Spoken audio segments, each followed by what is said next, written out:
யாழ்ப்பாண நகர்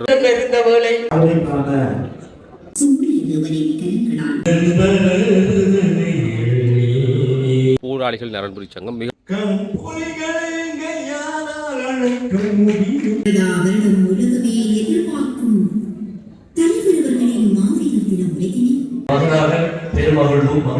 விழுதுகளுடைய வேர்கள் என்ற பெயர்ல வந்து இந்த மண்ணுக்காக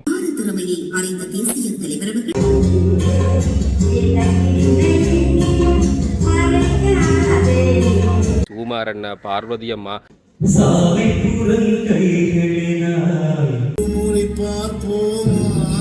அகதியாடியே தெரிவினோரமாய்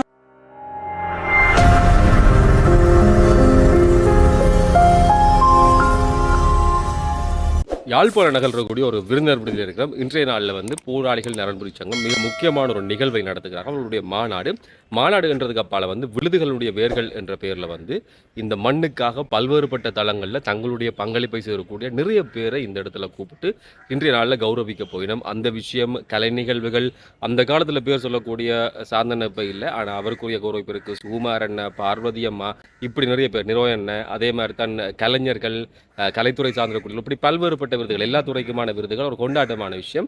அதை விட மிக முக்கியமான கலை நிகழ்வுகள் இந்த மண்ணினுடைய அடையாளத்தை பிரதிக்கூடிய வகையில் வந்து பல்வேறுபட்டதாக இருக்க போகுது. இந்த விஷயத்தை தான் இந்த காணொலியில் பார்க்க போறீங்க. ஃபேஸ்புக்கில் பார்க்குறீங்கன்னு சொன்னால் ஃபாலோ செய்து பாருங்க, யூடியூப்ல பார்க்குறீங்கன்னு சொன்னால் சேனலை சப்ஸ்கிரைப் செய்து போட்டு பக்கத்தில் இருக்கக்கூடிய பெல் ஐக்கனை கிளிக் செய்யுங்க.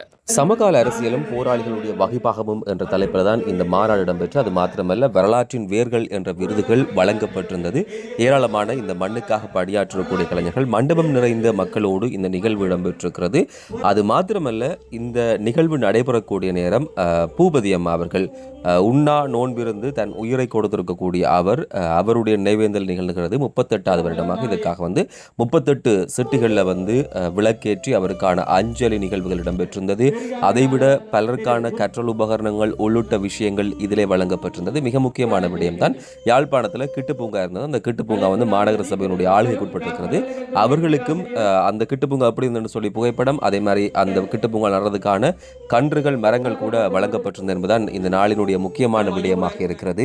வருகிறார் 372வது மேடையில் 825வது ஆட்சியாக 11 பட்டங்களை பெற்ற உலக கின்னஸ் சாதனையாளர் ரெஜிஸ்ட்ரி அவர்கள் இங்கே மேடையிலே ஆனதை வழங்குவார். எங்கே ஒரு முறை உங்களுடைய கரங்களை தட்டி அவரை உற்சாகப்படுத்துமாறு கேட்டுக்கொள்கிறோம்.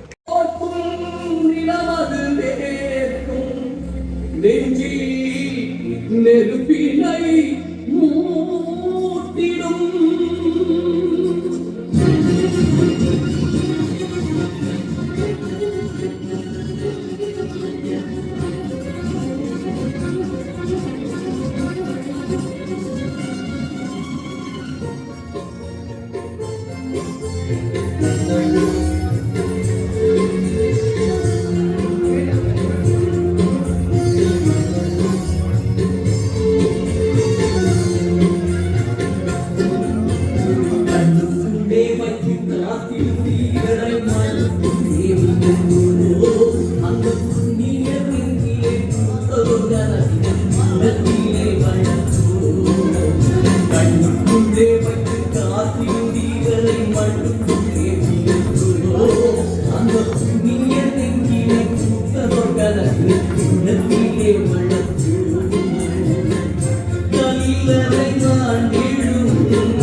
இந்த மண்ணுக்காக பணியாற்றிய பலரும் கொண்டிருக்கின்ற இந்த அவையை அவர்களோடு ஒன்றிணைத்து வைத்த ஆளுநர்கள் சிலரில் இங்கே மதிப்பளிக்க ஏற்பாட்டாளர்கள் தயாராக இருக்கிறார்கள்.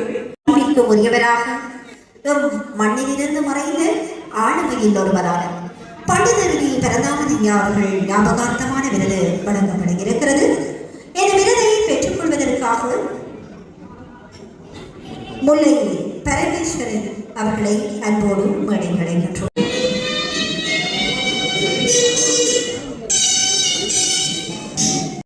வரிகளுக்கு குரல் வடிவப்படுத்தும் என்ற மூத்த பாடகி பார்வதி ஈஸ்வரன் அவர்கள், முல்லை பரமேஸ்வரன் அவர்கள் பண்டிதருவி பரந்தாமன் அவர்கள் என்ற ஆளுமைக்கான விருதுகளை பெற்றுக் கொண்டிருக்கிறார்கள். எனவே அவர்களுக்கு நன்றியை தெரிவித்துக் கொண்டு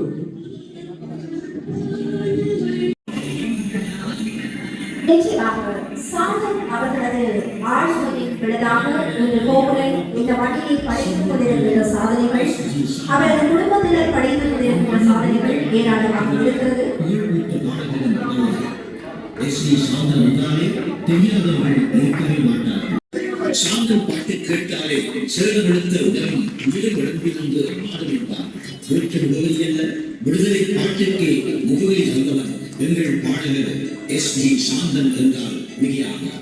இந்த முள் எங்களின் சொந்தமன் தொடங்கி பிச்சுக்கு மண் சுமந்து பெருமானார் என நூற்றுக்கணக்கான பாடல்களை பாடி ஈழத்தமிழ் நெஞ்சங்களின் நாடி நலன்கெல்லாம் கிருகிருக்கச் செய்த பாடல்களை கௌரவிப்பது இவ்வேளை கௌரவம் பெறுகிறது. இந்த போராளிகள் செய்திருக்கின்ற போது அவருடைய மகனாக பெருமகிழ்வும் மகிழ்ச்சியும் அடைந்து எங்களுடைய ஈழத்தின் வேறு அத்தனையும் இங்கே இருக்கின்ற இந்த சபையிலே இதை அழித்து வைத்து இங்கே வெளியில் இருக்கின்ற பெருமைகளுக்கு என்னுடைய நன்றியோடு அவதரித்த செந்தமிழ் ஆதியாய் அவதரித்த செந்தமிழ் மேதினியில் வீரமரார் மேன்மை கொண்ட எங்கள் தமிழ் மேதினியில் வீரமரார் மேன்மை கொண்ட எங்கள் தமிழ் மேலான தத்துவத்தின் பொருள் சொன்ன ஞான தமிழ் விருதுகளை நினைவுகளோடு வாழ்ந்து கொண்டிருக்கக்கூடிய தி. தவபாரதம் இறைவன் அவர்களுக்கான விருது இப்போது வழங்கி வைக்கப்படுகிறது. பூகோள ஆய்வு நிலைய பெற்றவராக ஆங்கில மொழி பரிசு உள்ளவராக விளங்கியதால் அவர் ஊடகத்துறையில் மேல்நிலையிலேயே விளங்கினார். எந்த பெரும் ஊடக சம்பவங்களும் தவவாளனை கண்டால் அஞ்சி ஒழுங்கும் அளவுக்கு இவருக்குள் அபார திறமை இருந்தது. இது ஈழத்தின் வழக்கை எழுச்சி சேர்ந்த தீவை செல்வர் ஈழத்தின் முக்கிய கவிஞராகவும் நாவல் ஆசிரியராகவும் அறியப்பட்டவர். ஈழப் போராட்டத்தின் வலிமை மிகுந்த குரலாக இவருடைய எழுத்துக்கள் கருதப்படுகின்றன.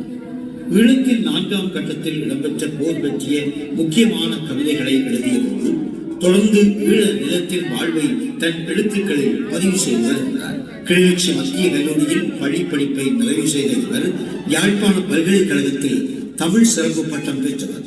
இறுதிப் போர் காலத்தில் யாழ் பல்கலைக்கழகத்தில் மாணவர் ஒன்றிய பொதுச் செயலாளராக பதவி வகித்தார். சென்னை பல்கலைக்கழகத்தில் இதழியல் மற்றும் துறவியல் துறையில் முதுகலை பட்டம் பெற்றதோடு திருநெல்வேலி மனோன்மணியன் சுந்தரனார் பல்கலைக்கழகத்தில் ஆய்வியல் நிறைஞர் பட்ட படிப்பை நிறைவு செய்தார். இவரது கவிதைகள் ஆங்கிலம், சிங்களம், பிரெஞ்சு, தெலுங்கு, மலையாளம், பாரசீகம் உள்ளிட்ட பல்வேறு மொழிகளில் மொழியாக்கம் செய்யப்பட்டுள்ளன. பதுங்கு மொழியில் பிறந்த குழந்தை என்ற முதல் நூலை 2008 யாழ் பல்கலைக்கழக மாணவனாக இருந்தபடி வெளியிட்டார். தொடர்ந்து 8 கவிதை நூல்கள், 3 நாவல் அடங்கலாக இதுவரை 26க்கும் மேற்பட்ட நூல்களை எழுதியுள்ளார். சிங்களம், ஆங்கிலத்திலும் இவரது நூல்கள் வெளியாகியுள்ளன. இவரது முதல் நாவலான நடுகள் பரவலான கவனத்தை பெற்றது. அத்துடன் அந்நாவல் சிறந்த புனைவுக்கான இயல் விருதையும் பெற்றது.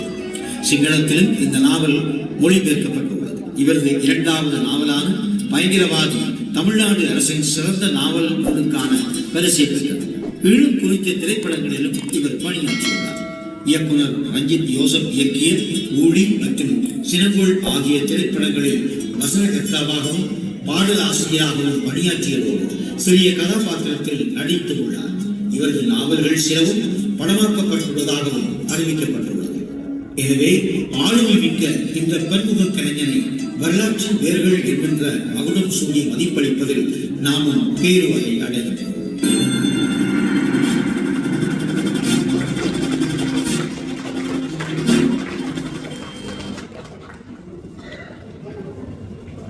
ஈழ இசையின் தனி அடையாளம் இசைவாணர் கண்ணன் அவர்கள்.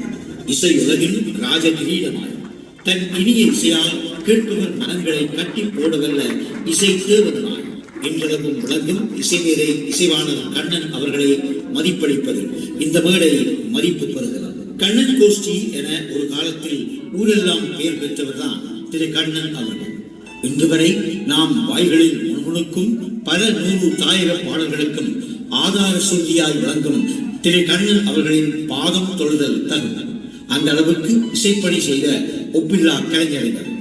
இந்த மண் எங்களின் சொந்த மண் தொடக்கம் வெள்ளி நிலா விளக்கேற்றும் நேரம், உலகமே கசிந்துருகும் கல்லறை பாடல், தாயக கனவுடன் சாவினை தழுவிய சந்தன பீழைகளில் கொடிப்பாடல், ஏறுதுபார் கொடியென காலத்தால் அழியாத காலங்களுக்கு இசைமீட்ட கரங்களுக்கு வரலாற்றின் வேர்கள் என்கின்ற அதிக மதிப்பு வழங்கி மதிப்பளிப்பதில் நாமும் மாண்புறுகின்றோம்.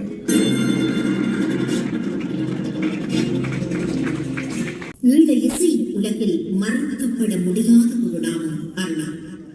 அரை நூற்றாண்டு கடந்தும் இன்றும் இசையோடு வாழும் இசை யாகமான் என்று கூட சொல்லலாம்.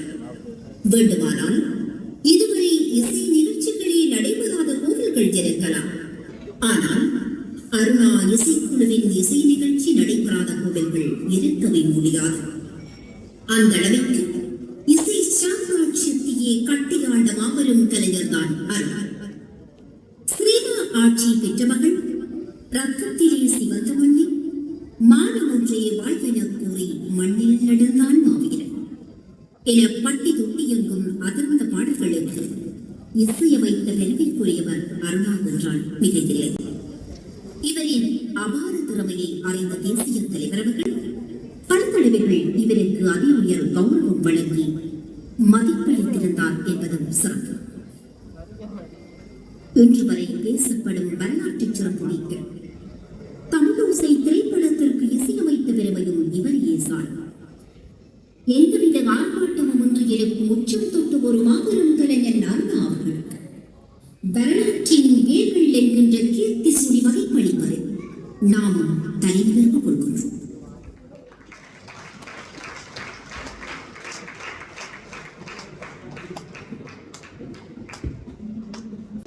இதுவரை கவிதை நூல்கள், சிறுவர் இலக்கிய நூல்கள் என 12 தொகுதிகளை வெளியிட்டிருக்கும் இவர் சிறந்த பாடலாசிரியருக்கான தேசிய விருது உட்பட பல்வேறு விருதுகளையும், கவிப்புலவர், விந்தக கவிஞர், சேரவழி தேனி, ராஜகவிஞர் பல கௌரவ பட்டங்களையும் பெற்றுகிறார். எங்கள் சூரிய தேவனின் கலங்களால் விருது பெற்ற சிறப்புக்குரிய மண்ணின் கவிஞருக்கு வரலாற்றின் வேர்கள் என்கின்ற அறிஞர் மகுடம் சூட்டி மதிப்பளிப்பதில் நாம் பெருமை அடைகின்றோம். மண்ணின் மட்டுமன்றி இன்று உலகம் சென்றோம். மூத்த நாயக பாடகர் ஜெயா சுந்தரம்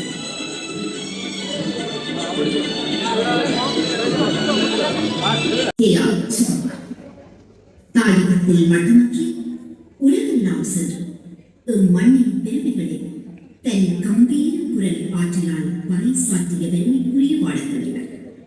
சிறந்த நாடக நடிகரும் ஆவார்.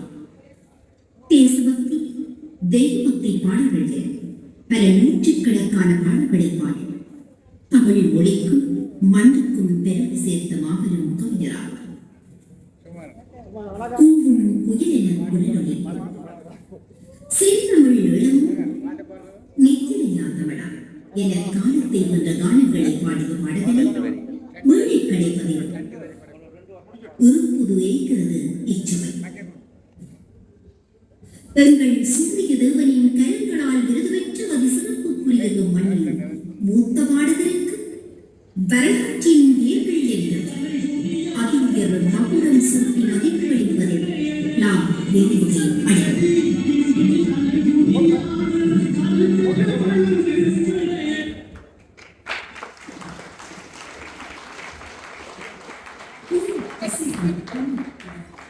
பாடல்களை பாடியலாம் என்று 2 காலையும் துறைப்போடு இருக்கிறது. ஆனால் இந்த பாடல்களுக்கு இசையமைத்த எனது அன்புக்குரிய மாஸ்டர் என்கிறார். பல பாடல்கள், சில பாடல்களை அவர் எனக்கு சொல்லித் தரும் பொழுது அந்த சொற்களை அப்படியே பாடல்கள் என்ன மாஸ்டர் இப்படி சொல்கிறார் முதல் ஒரு மாதிரி பிறகு அவர் சொல்லி தந்த அந்த கருத்தோடு கேட்க பெண்ணால் சில பேருக்கு சாவு வரப்போவதென்றால் பயம் வரும். எமன் பக்கத்தில் கேட்டார். ஆனால் எங்கள் போராளி அந்த கரும்புலிகளில் பாடல்களை பாடும்போது சாவை தன் வாசலில் சந்திக்கும் போதிலே யாருக்குமே உடல் வேர்க்கும்.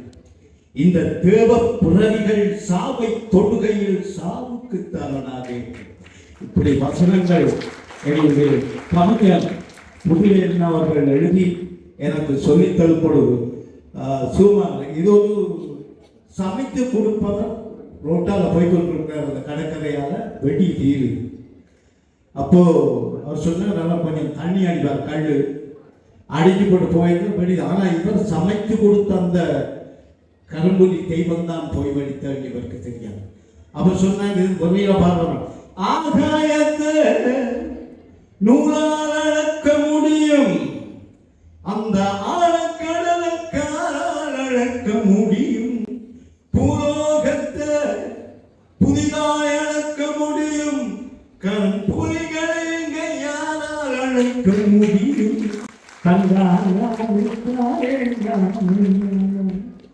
இப்ப மூச்சு பிடிக்கிற தன்மை குறைவாக இருக்கு. இந்த பாடலுக்கெல்லாம் எங்களுடைய பெரிய கண்ணன் மாஸ்டர் அவர்கள் தான் இசையமைத்தார்கள். அவருக்கு பக்கத்தில் அவர் சொல்லிக் கொடுக்க முரளியவர்கள் இசை வாய்த்தார்கள். அதுதான் என்னால் பாட முடியும். என்னுடைய பாடல்கள் கணக்க 100 கணக்கில் 500 600 பாடல்கள் கிட்ட நான் பாடினேன். ஆனால் இப்ப ஃபேமஸா போறது எல்லாம் என்ன பாட்டேன்டா, அகதியாகியே தெரிவினோரமாய் இத்திரியா தமிழா அந்த பாடல் நெடுக போய்கொண்டிருக்கும். வணக்கம், நன்றி.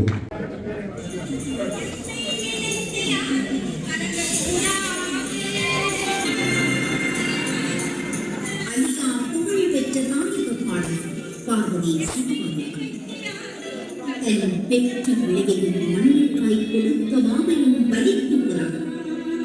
உண்மை நினைத்து யாரும் கலங்க கூடாது என்கிற பாடலை பாடும் மண்ணில் மேற்கா புகழ் பெற்ற பாடலை பார்வதி சிவபாதம் அவர்கள் என்றால் மிகையாக தேச பாடல்களையே பாடும் தேச பாடல்தான். தாயகம் படங்களில் நடிக்கும் நாயகியார் இந்நாள் வரை மண்ணுக்காய் பணி செய்யும் மகோ உன்னத பாடல்.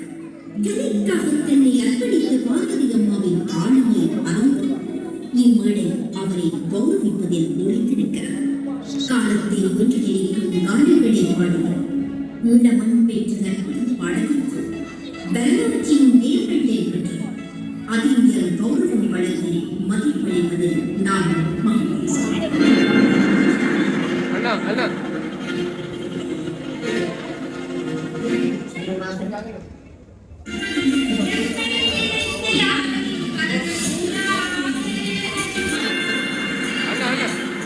ஐயா புகழ் பெற்ற நாயக பாடல் பார்வதி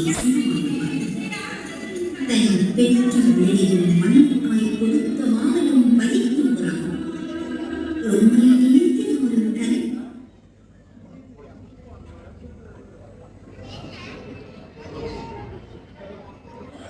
வரலாற்றில் நின்று நிலைத்த இந்த மண்ணின் பாடகர்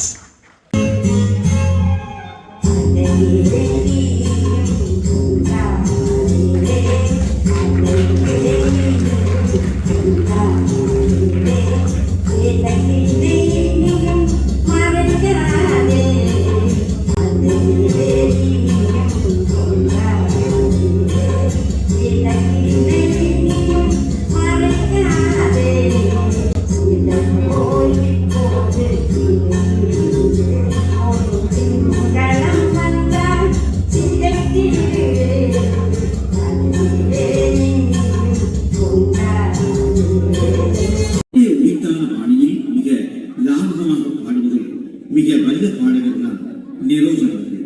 தேச விடுதலை பாடல்கள் பல இன்றும் இவர் பெயர் சொல்லும் அளவுக்கு இசைவாழ்வில் ஓலோச்சி அற்புதமான குரலுக்கு சொந்தக்காரர்.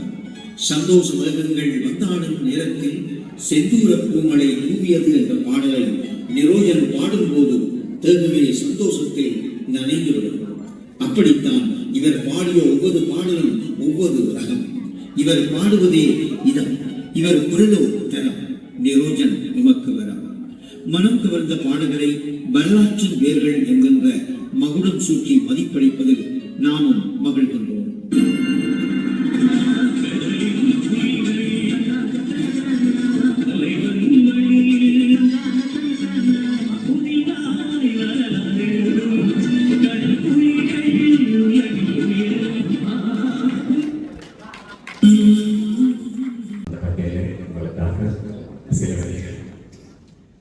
சாலை குரல் கைகளினால் தட்டிவிட்ட தமிழ் தாயகத்துக்காக உயிர் தன்னை விட்டத.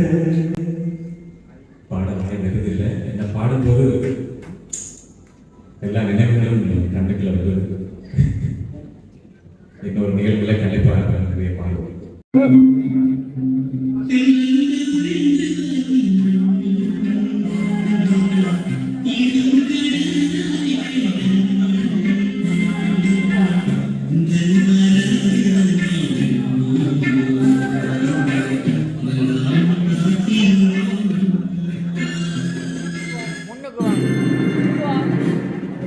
பார்த்தால் மனங்களை வென்ற பாவரசம்.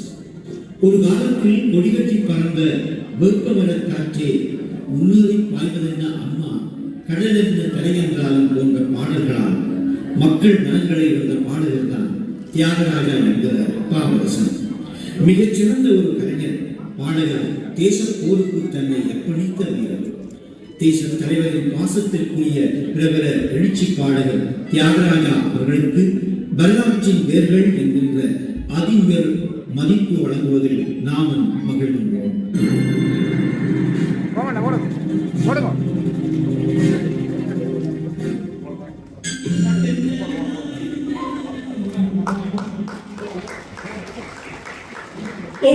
ஆண்டவர் கேட்க பாடல் வரிகளுங்கள்.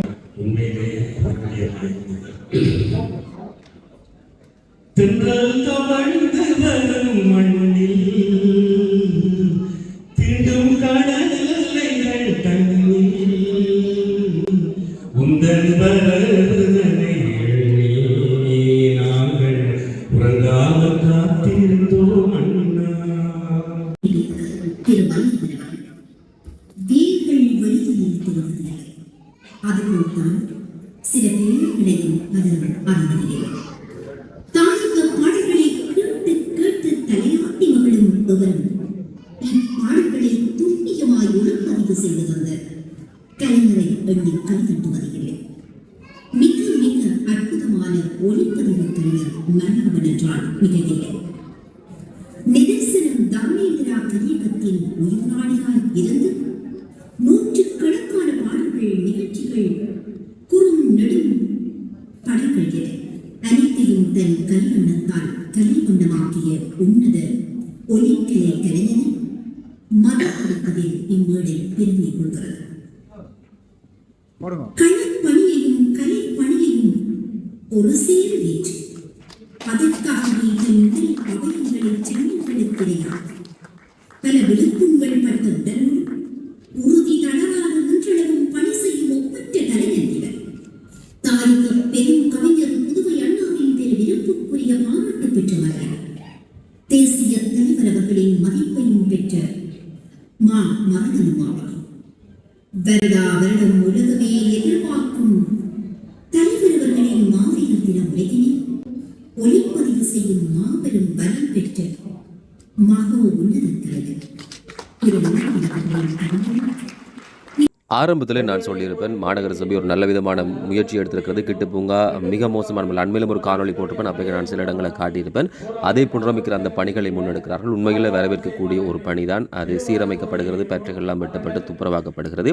அதையொட்டி இவர்களால் எப்படி இந்த கிட்டு பூங்கா ஆரம்பத்தில் இருந்தது அந்த புகைப்படங்கள் அதில் காட்சிப்படுத்துவதற்கும் அதே மாதிரி அங்கே நடுவதற்குமான மரக்கன்றுகள் கூட கொடுக்கப்பட்டிருந்தது. ஆரோக்கியமான ஒரு முயற்சி மாநகர சபை. இது சரியான முறையில் இனி வருங்காலத்தில் பராமரித்து எப்படி முந்தியெல்லாம் இருந்துச்சோ அதே மாதிரி திருப்பி உருவாக்கணும் அப்படி என்ற ஒரு எதிர்பார்ப்பையும் இந்த நிகழ்வு இறுதியில் ஏற்படுத்தி இருந்தது.